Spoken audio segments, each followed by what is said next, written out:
Live from Fargo and serving you on TV, online, and on the go, this is Valley News Live at 5. A kitten is left licking the concrete off her paws after being trapped inside a dumpster and covered in concrete. Thanks for joining us this evening. A handful of cats have been abandoned this week in the valley. But one kitten has left the workers at a North Fargo construction site feeling sad, angry, and relieved all at the same time. While working on a building, crews heard meowing and found this kitten who was trapped inside a dumpster for days, frozen in concrete and paint. Valley News Team's Nicole Johnson talked with the man who saved her and has this story. We'll get her from there. This is Kelly. She's a few weeks old, but as a kitten has been through more than most cats. There's a reason they're so doggone cute.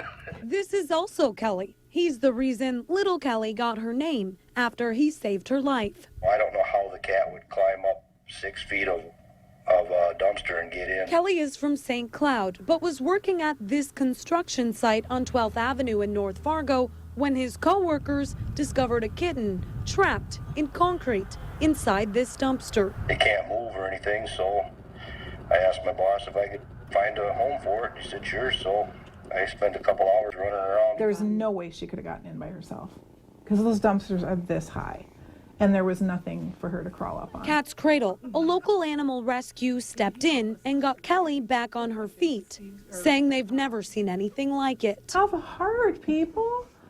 It's a living, breathing, heart-beating little... I mean, how do you do that to something like this? The vet managed to get a lot of concrete off, but Kelly is still trying to shake and lick the rest. Her tail is pretty roughed up and she has a case of ear mites that's untreatable because she's so young. You can feel the bones in her spine. She's underweight. A whole community of people is thanking Kelly for doing the right thing, and his only wish is to know how little Kelly is doing. Hi, Kelly. This is Gail from Cat's Cradle. We have little Kelly here, and she wanted to say hi, but you didn't answer. So we left him a thank you note. She's in good hands. Nicole Johnson, Valley News Live. Kelly is staying with a foster family until she can be adopted. Cat's Cradle Shelter ends up paying for a lot of medical bills after situations like this. And this year is the first year the nonprofit qualifies to be part of Giving Hearts Day in February. They're looking for corporate donors or others willing to donate. You can find a link on our website, valleynewslive.com. Click on this story. We have new information now. The Walsh County Sheriff's Office officially confirmed today that the body that was found yesterday in north central North Dakota is that of this man, 45-year-old Travis Voracek of Grand Forks. His body was found in water and cattails a quarter of a mile from where his ATV rolled. Officers say that there's no indication Voracek was seriously injured, and it appears he simply succumbed to the elements. Voracek's body was taken to UND for an autopsy. The Lake of the Woods County Sheriff's Office is planning another water search, trying to find the body of a Baudette, Minnesota man. The sheriff says they were planning to head back out today and tomorrow as long as the weather cooperates. Keith Ayers remains missing, but the bodies of Justin Hockvet and Cody Ostendorf were recovered in October. The trio of fishing buddies, all experienced on Lake of the Woods, were last seen leaving a resort on Oak Island late at night on October 2nd. There were strong winds and big waves at the time, and their capsized 16-foot boat was found the next day. Earlier this month, cadaver dogs looking for Ayers showed interest in an area near Blackbird Island, but the find was ruled out using sonar equipment. Is it really November? With temperatures in the 50s in some areas and beautiful sunshine much of the day. It's clouded up now, but gosh, it hardly feels like winter's around the corner. Let's see what the rest of the night will be. Hutch? You know what? We've gone through some amazing change over just the last couple of hours here in Fargo. There is a cold front on the doorstep that's illustrated by our extreme change in temperature across the region. 60s to our south and east and 30s all day to the northwest in the Devil's Lake Basin. That cold air has been basically sitting right here on the precipice of the Red River Valley and southern counties throughout the day. And in the last hour, we've seen our temperatures drop yet another 3 degrees, or about 12 degrees in the last 2 hours. So it's already getting cold out there. And here's what a cold front looks like as it approaches. Notice that cold air with the reduced visibility heading into the evening. It's going to be breezy, it's going to be cool, and changes are coming as we head through our midweek. Your temperatures this evening will be generally in the low 40s, heading into the upper 30s overnight. It's going to be gray, it's going to be cool. It's going to be quite windy for some over the next couple of days. Details and hour-by-hour forecast coming up here in just a few moments, Stephanie. Wow, it was gorgeous out there today in Fargo, at least. Be prepared when you step outside for dinner. There has been change. Okay, yes. thanks, Hutch. A new phone scam is claiming to be the North Dakota Troopers Association, and it's asking for your money. The North Dakota Highway Patrol posted a warning about this scam on its Facebook page, saying it does not fundraise by phone. If you get a call like that, don't give out your financial information and report it to the Attorney General's office right away.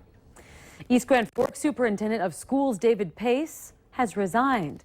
Pace was recently involved in the controversial decision to put teacher Brian Perkins on administrative leave. Perkins had suggested the school make changes to how the absences of Somali students are handled. He was reinstated without reprimand. Pace's resignation is effective June 30th of next year, which is the end of his contract. But school board chairman Tony Polsimo says Pace's resignation had nothing to do with the Perkins incident. He says Pace simply wants to go in a different direction. Former North Dakota Governor Ed Schaefer has been named UND's interim president. He's going to take over in January. That's when current President Robert Kelly retires and the search for a new president begins. As Valley News Team's Neil Carlson shows us, it appears the selection of the former Republican governor by the Board of the Higher Ed is a decision both sides of the political aisle welcome. It appears Schaefer won't be afraid to start quickly clearing away the fog from some sticky issues at UND, including morale problems and the ongoing nickname controversy. I believe you can go in there on an interim basis and try to figure out where to go, how to do it, kind of right the ship of UND. So when the new president comes in, they can spend their time and energy and talents in moving the university forward and up, instead of having to deal with some of this stuff. We have to slog through the swamps a bit. Even folks on the other side of the aisle say Schaefer is a good choice. State Democratic Senator and Minority Leader Max Snyder says Schaefer is someone everyone can work with. If he could get the nickname issue behind us, that would be an incredible accomplishment. And so I really think that Governor Schaefer can be a tremendous benefit to the next president, sort of addressing some of these more controversial issues, trying to smooth out the rough edges, and leaving the cupboard full for the next president. A couple of other Grand Forks Democratic state legislators also approve of naming Schaefer UND's interim president. Representative Elliot Glassheim says he's probably not too bad of a manager. The university needs some of that. Senator Connie Triplett says, I think it's fabulous. In Grand Forks, Neil Carlson, Valley News Live. President Kelly retires January 14th, and Schaefer's scheduled to take over the next day. It's expected the search for a new president at UND could take as long as a year. They are bringing the classroom to businesses, workforce centers, and high schools to help teach specific skills. Mobile trailers are being developed at M State in Moorhead. Each one is specifically designed to train people in skills like welding, commercial driver's license, or safety. M State's welding trailer has already reached out in the community to help train nearly 300 people in the past 2 years. We can give them one-up skills so they can enter the workplace or advance themselves in the workplace. That's really what we want to do. So it's all about access, reaching the students, and being part of that workforce solution that we certainly have an issue over in this area. M State has received a grant to finish 3 more trailers that will also be used to travel and train students and employees. Car break-ins, burglaries, violence. Last night we told you where the most crimes are happening in Fargo-Moorhead. Tonight, find out how not to be a victim. Valley News Team's crime and safety reporter Nicole Johnson rides along with a Fargo police officer, showing us common mistakes that you're making, causing you to be more vulnerable to crime. Tune in tonight on Valley News Live, 10 at 10. Well, Al Roker came to town and did the weather with our chief meteorologist, Hutch Johnson. Hear about his journey as he attempts to set a world record that's coming up later. Certainly, Al's visit heated up things in the valley once again. 58 your high today, but big changes taking place as we speak. Your forecast is next.